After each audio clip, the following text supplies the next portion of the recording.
The ceramic mug slipped from my fingers, exploded against the tiled floor, and scattered pale blue shards across the kitchen like forgotten thoughts. I didn't flinch. My eyes stayed locked on the screen in my hand, scrolling through one photo after another. Champagne flutes clinking, strings of fairy lights in a sun-drenched garden, familiar faces caught mid-laughter. Before we go any further into Laurel's unraveling discovery, take a moment to hit that like button. It tells us you're here for stories that dig deep. Make sure to subscribe and turn on notifications so you won't miss what comes next. Because trust me, this story is only just beginning. I counted them. 34. Again, just to be sure. 34 guests in total. All of them gathered beneath white canopies in what used to be Aunt Valerie's backyard. There was even Uncle Joe, who hadn't left his cabin in 4 years, and Great Aunt Louise, who could barely walk without her oxygen tank. But not me. Not even a whisper of my name in the captions. My cousin Sabrina's bridal shower had happened yesterday. I stared at the images: peach and sage linens, roses threaded through golden rings, carefully plated hors d'oeuvres. It must have taken months to plan. And I hadn't known a thing. I'd sent her a handwritten card in June. Pressed lavender from my balcony garden. I'd even offered to design her wedding materials for free. A gift. I thought we were close. I thought I mattered. Apparently I was wrong. My apartment, once warmed by soft September sun, now felt brittle and exposed. The same light that filtered so gently through my windows just hours ago now seemed to sharpen every corner, casting my kitchen in the same sterile glow as a hospital waiting room. I wrapped my arms around myself as if to stay grounded. It wasn't just forgetting. It was erasure. Precise. Intentional. I dropped onto a stool at the counter, legs shaky beneath me. I could still hear Aunt Valerie's voice from last Thanksgiving, echoing in my memory. Sabrina's just been promoted to branch manager. Only 28. Knew she'd be something one day. The whole table had clapped. Sabrina, beaming in her seat, her ring catching the candlelight. Then silence when they turned to me. A weak smile. A pitying nod. And Laurel still doing those designs? Little logos and things. The little logos and things had built me this condo. Had paid off my student loans. My last contract was with a skincare line sold in over 400 stores. But no one asked about that. Not when Sabrina had a fiancé and a promotion. Not when she was the golden girl. I wasn't invisible. I'd been made invisible. I reached for my phone again, thumb hovering over my mother's contact. My fingers moved on their own, pressing the call button before I could second-guess myself. It rang 4 times before she answered. Laurel? Is everything okay? Her voice was clipped with that same edge I'd known since childhood, concern tinged with implied inconvenience. There was a bridal shower for Sabrina, I said evenly. Yesterday. Everyone was there. Why wasn't I invited? The silence that followed was thick, swollen with unspoken truths. Then came the sigh, long, tired, deliberate. Oh. That. Well, your aunt thought it might be better. You tend to make things about yourself. Sabrina deserved a peaceful, joyful day. The words struck harder than I'd expected. I blinked, unsure if I'd heard her correctly. Make things about myself? I echoed. When have I ever? Please don't start, she interrupted. This is exactly what we were trying to avoid. Sabrina's wedding should be about love and unity, not tension. I straightened, becoming suddenly aware of the way my body had folded in on itself, shoulders hunched, breath shallow. Was that it then? I wasn't just inconvenient. I was a liability. Drama cloaked in human skin. So I'm the drama now? I asked, my voice quieter than I expected. There was no rage behind the words, only a hollow ache. That's what you all think of me. It's not personal, Laurel, she replied, the phrase landing like a needle. Those 4 words, her favorite escape hatch. She used them when I was 10 and crying in the school bathroom after she forgot my piano recital. She used them when she told me she wouldn't attend my art show because it conflicted with Sabrina's dinner party. Not personal. A lifetime of being pushed aside, repackaged as reasonable parenting. But this time something inside me didn't fold. My hands stopped trembling. My voice didn't crack.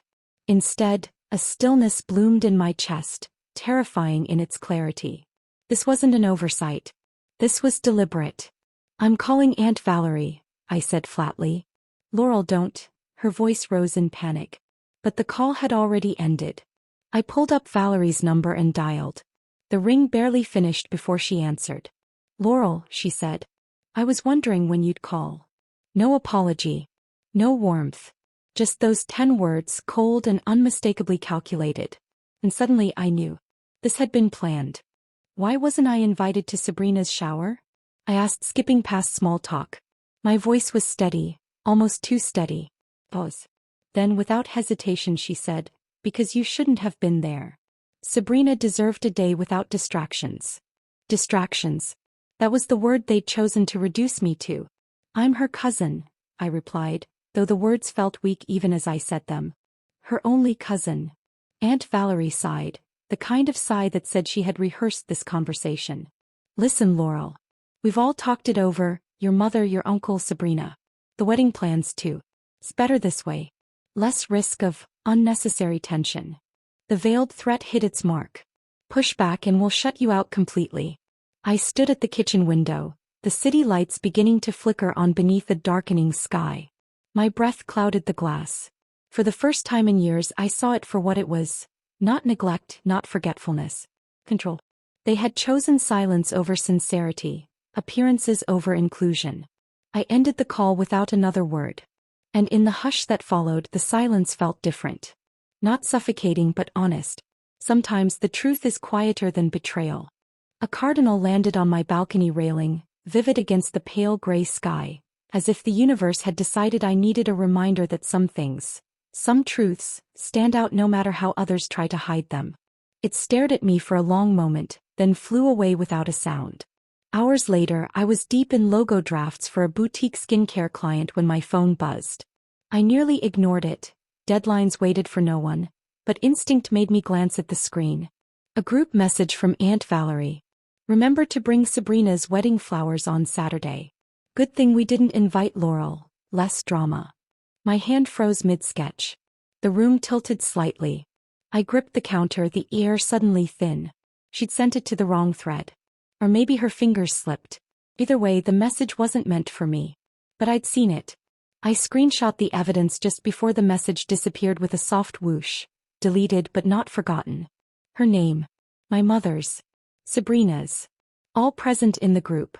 So it wasn't just passive exclusion. It was ridicule. Behind my back. In writing. My heart pounded, not from shock, but from something colder. Proof. The screenshot sat in my camera roll like a loaded weapon. By morning I was in my car driving toward the quiet neighborhood where my parents lived, the proof tucked in my coat pocket, burning like a truth too long ignored. My mother answered the door with garden gloves still on, a smear of soil across her cheek. "Laurel? What a surprise. I was just about to make some tea." She acted as if nothing had happened. As if a digital betrayal hadn't unfolded overnight. I followed her into the living room, where she settled into her usual chair. The one with the crocheted throw she pretended not to care about but always folded neatly. I stayed standing, scanning the mantel. Nearly every framed photo featured Sabrina.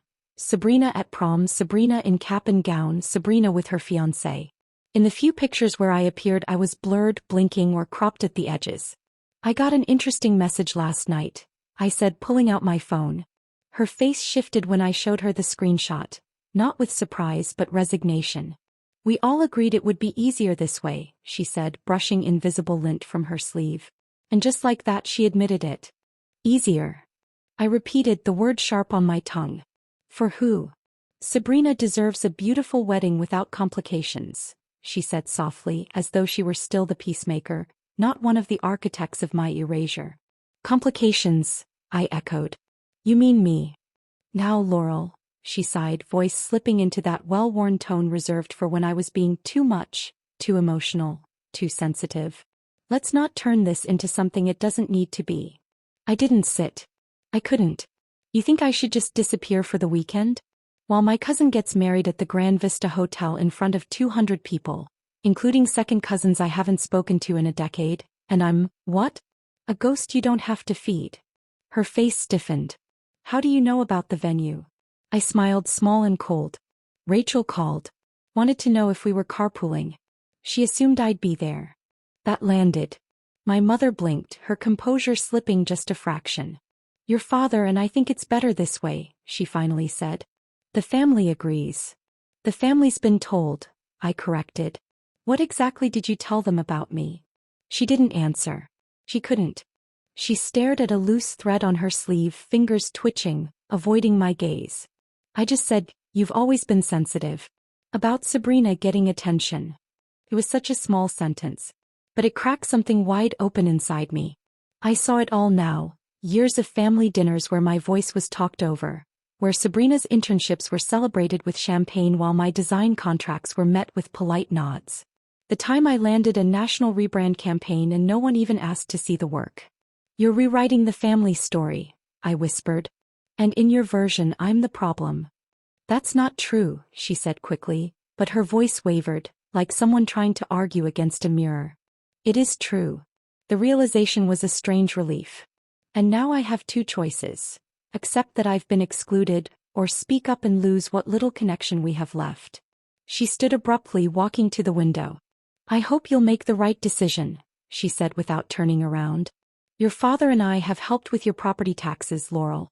If you insist on making trouble. If I make trouble? I laughed, the sound unfamiliar in my own throat. This is why Valerie didn't want you there. I left without another word. No hug. No forced smile. Just the echo of my own footsteps down the porch steps and the quiet click of my car door closing. 4 hours I drove aimlessly through winding neighborhoods and highway overpasses, watching the city blur into motion. Deadlines slipped past. 3 client meetings came and went, their time slots blinking red on my calendar as I sat unmoving in my living room. I didn't care. I just couldn't. The grief wasn't sharp anymore. It had settled deeper, heavier, like wet wool wrapped around my chest. That night, Isla showed up with Thai food and a bottle of wine. She didn't ask for permission. He never did. She just stepped inside, her camera bag slung over her shoulder, the smell of red curry trailing behind her like comfort. I told her everything. The messages. The silence. The screenshot. She didn't interrupt. She didn't try to reframe it or play devil's advocate. That's textbook emotional manipulation, she said calmly, pouring the wine. They're gaslighting you into thinking you're the villain when they're the ones doing the harm. Her words landed like a match in a dark room. Finally someone saw it. Saw me. Isla refilled my glass and leaned back, her eyes sharp with knowing. Valerie and your mom? Tag teaming. Controlling the narrative. Classic toxic family triangulation. I didn't say anything at first. I just stared out at the skyline, the way the office towers flickered one by one like nervous fireflies. The same cardinal from before returned to my balcony, perched briefly on the railing, then vanished into the night. Later, long after Isla had gone and the leftovers had cooled untouched, I stood outside alone, glass in hand. There were only 2 paths: force a confrontation and demand space at a wedding that clearly didn't want me, or step away completely. Build something else. Something that was mine. But how do you stop mourning the version of your family you thought you had? The next morning I opened Instagram. I wasn't even fully awake, just halfway through my first sip of coffee, when Sabrina's engagement photos appeared on my feed. Her smile glowed, her fiancé grinning beside her, golden leaves cascading in the background like they'd been placed there by a wedding planner. The caption underneath. Keeping it intimate with the people who have always been there. Ring fallen leaf. My stomach turned. They weren't just excluding me. They were making it public. The caption clung to me like smoke. With the people who have always been there. I was still staring at it when my phone buzzed. 3 times in quick succession. Messages from cousins I barely spoke to at holidays. Why are you causing drama during Sabrina's special time? Aunt Valerie is devastated. You need to stop. Family should support each other no matter what. Support. That was rich. I set the phone face down on the kitchen counter, my fingers trembling. None of it made sense until it did. Until I saw what was unfolding like a carefully drafted PR campaign. They were rewriting the story. A version where I had declined to attend. Where I had thrown a tantrum. Where I was jealous and petty, not hurt and betrayed. That night while washing dishes the phone rang again. It was my grandmother. Laurel, honey, her voice was thinner than I remembered. I can't believe you refused to come to Sabrina's wedding. She's heartbroken. The plate nearly slipped from my hands. Grandma, I wasn't invited. A beat of silence. That's not what Valerie told me, she said. She said you couldn't put your jealousy aside. Even for one day. Even she believed them. After the call, I stood at the sink, water running over my hands until it turned cold, the plate still gripped between my fingers. Somewhere between the suds and silence, I understood something with chilling clarity. The family wasn't confused. They were convinced. And I hadn't said a word to defend myself. While I tried to process the exclusion, they'd filled in the silence with lies. Isla confirmed it days later. She still talked to my mother occasionally, mostly out of obligation. She's been crying to everyone, Isla told me, sitting cross-legged on my sofa. Says she's heartbroken over how you lashed out at Valerie. That you've never liked Sabrina. That you're unstable. The words settled like ash. I tried to speak. I couldn't. Isla reached over, rested her hand on mine. Then came the fallout. Barton and Company, one of my biggest clients, emailed me a vague apology about needing someone more collaborative for their spring campaign. Gone. 3 days later, Westerly Home Goods pulled out of contract discussions altogether. No warning. That quarter alone, I lost nearly $27,000 in projected income. I traced the connections like clues on a crime board. Barton's head of marketing? My uncle's tennis partner. Westerly's founder? Valerie's pastor. I stopped sleeping. Nights blurred into digital haze as I hunched over my laptop, redesigning my entire portfolio website from scratch. New color schemes, refined layouts, stronger branding. Every pixel I adjusted felt like an act of defiance. Proof that I still existed even if they were trying to erase me. At 3:12 a.m., staring at a half-rendered homepage and nursing a lukewarm mug of chamomile, I asked myself the question I'd been avoiding. How do you outrun whispers when they come from inside your own bloodline? By morning, I couldn't bring myself to walk into Marigold Coffee, my favorite spot, because Valerie's bridge club met there every Thursday. I started driving 15 minutes across town for groceries after spotting one of my mother's friends eyeing apples in my usual produce aisle. Social media became a minefield. Every notification came with a spike of anxiety, racing pulse, numb fingertips, breath caught mid-rib cage. I began documenting everything. Every comment. Every text. Every omission. I filled a leather-bound journal with time-stamps, word-for-word quotes, who was present. I didn't know what I was collecting the evidence for. But it felt necessary. Maybe one day I'd need to prove I hadn't imagined any of it. The anonymous text came on a quiet Sunday morning, just as sunlight touched the edge of my curtains. Some people aren't stable enough for formal events. Your absence is a kindness to everyone. I stared at the message, heart pounding. The words were unmistakably Valerie's brand of cruelty, dressed in faux concern, sharpened to a knife's edge. The phone slid from my hand and landed on the couch. I didn't move. Something in me cracked. Not a jagged shatter, but the slow, irreversible kind of break, like ice splitting on a thawing lake. Then the doorbell rang. I nearly ignored it. But Isla's voice floated through the wood. Laurel. I know you're in there. I brought Thai food and wedding magazines. I opened the door. She stood there holding a paper bag from Bangkok Garden and a stack of glossy bridal issues. Her camera bag hung from one shoulder, a look of fierce determination in her eyes. What are you doing? I asked, barely recognizing my own voice. She stepped inside without waiting. We're going to plan something real. Something worth celebrating. A day about joy, not appearances. I wanted to argue. To say I had nothing left in me. But some part of me, small, flickering, believed her. Before I could respond, Isla dropped the magazines on the counter and started unpacking containers of curry and noodles. I watched her move with quiet urgency, like someone trying to rescue something fragile from collapse. But then I saw it, out the window. A silver sedan pulling into the visitor lot. My mother's car. My stomach twisted. I have a client call in 5, I lied, reaching for my laptop. Isla saw straight through it. She gave my shoulder a gentle squeeze, then retreated to the kitchen, leaving me to face the woman who had decided my silence was easier than my presence. My mother didn't wait for an invitation. She walked in like it was still her place too, eyes scanning the room as if looking for signs of instability. We need to talk, she said, sitting primly on the edge of my couch, her handbag perched like a weapon on her knees. This has gone far enough. What has? The invitations are printed. The plans are set. There's no room for this rivalry. I didn't sit. I stood tall, letting the weight of her words pass over me. This isn't about an invitation, I said quietly. Her gaze narrowed. Then what is it? It's about years, I said, voice steady now, clearer than it had ever been in her presence. Years of being treated like I should apologize for existing.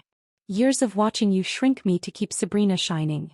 She blinked but didn't flinch. If you can't support Sabrina's happiness, she said coolly, maybe you're not the daughter I thought you were. The words didn't cut the way she intended. They landed like sunlight on dust, suddenly illuminating everything I'd refused to see. I squared my shoulders.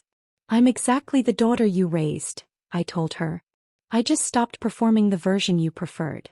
A flicker passed over her face, surprise or maybe the beginning of something deeper, but it was gone too quickly to name. That night Isla and I sat out on the balcony, a half-eaten dinner between us, the sky turning lavender over the rooftops. I've got a client shoot in Santa Barbara in 3 weeks, she said, scrolling through her calendar. Come with me. We'll make it a working vacation. I'll need help setting up. And you, she nudged me, need sunlight and distance. The offer caught me off guard. So did the tears that filled my eyes. Not because I was sad, but as someone had made space for me. The next morning I spoke about my work at a local networking breakfast. The first time in months I'd said more than a rehearsed elevator pitch. I told the truth. About branding, about intention, about why design is about feeling seen. 3 potential clients approached me afterward. Something had shifted. Not just around me but within me. A quiet strength had taken root where the craving for approval used to live. 3 weeks later Isla and I drove into Santa Barbara with the windows down, the ocean unfolding beside us like a promise. The villa she'd booked for the shoot was perched just north of the marina, all soft arches and honeyed stone, its courtyard lined with lemon trees. That's where I met Matteo. He owned the property. He spoke softly and laughed easily, his eyes dark and thoughtful. You should see the terrace at sunset, he said on our 3rd coffee. The light's perfect for someone like you. Someone like me. That evening, standing beside him on the terrace, I watched the sun melt into the Pacific, casting long amber shadows across the stone tiles. And the thought came not loud but whole. What if I stopped chasing a seat at their table and built my own? 2 months later, morning light spilled through the tall windows of Matteo's villa as I adjusted spacing on a digital invitation design. 18 names. Every one of them chosen. What do you think of this font pairing? I asked, turning the screen toward him. He leaned in, the scent of fresh coffee mingling with ocean air. It feels like you. Confident. But not trying to shout. I smiled, tweaking the kerning by a hair. We weren't calling it a wedding. It wasn't a reaction to Sabrina's event. It was something quieter. Truer. A gathering of people who saw me, not who I was supposed to be but who I was. The date we chose, May 15th, fell far enough from theirs to avoid drama. Or so I thought. Then one afternoon my phone lit up with an incoming call. Aunt Valerie. I considered ignoring it. But I didn't. Hello. Laurel. Her voice was sugar-dipped in ice. What's this I hear about your little vacation party during wedding season? I'm sorry, what? Your friend's page. The save the date at that seaside villa. May 15th. Confusion bloomed into dread. But Sabrina's wedding is in June. Pause. A smile behind teeth. Oh, sweetheart. Didn't you know? The date was changed. I froze, heart thudding. You moved the date? To May 15th, she confirmed with theatrical innocence. Everyone's been informed. Everyone. But you apparently. The implication hit hard. I had created the conflict. I was dividing the family. How convenient. So now, she added sweetly, you're throwing some designer showcase on Sabrina's special day? How do you think that's going to look? I glanced around the sun-drenched kitchen. Matteo was rinsing mugs, humming softly to himself. Outside, the lemon trees danced in a light breeze. I looked back at my screen. At the names. The joy. The truth of what we were building. And I knew. I'm not moving the date, I said calmly. What did you just say to me? I said the date stays. Anyone who wants to come is welcome. To either event. There was a stunned silence. You're forcing people to choose, she snapped. No, I said gently. You are. And they will. I ended the call. Mateo turned, raising an eyebrow. Everything okay? Apparently May 15th is wedding day. For both of us, I said. He smiled and poured more coffee. Then we better make ours unforgettable. And we did. Not out of spite, but out of freedom.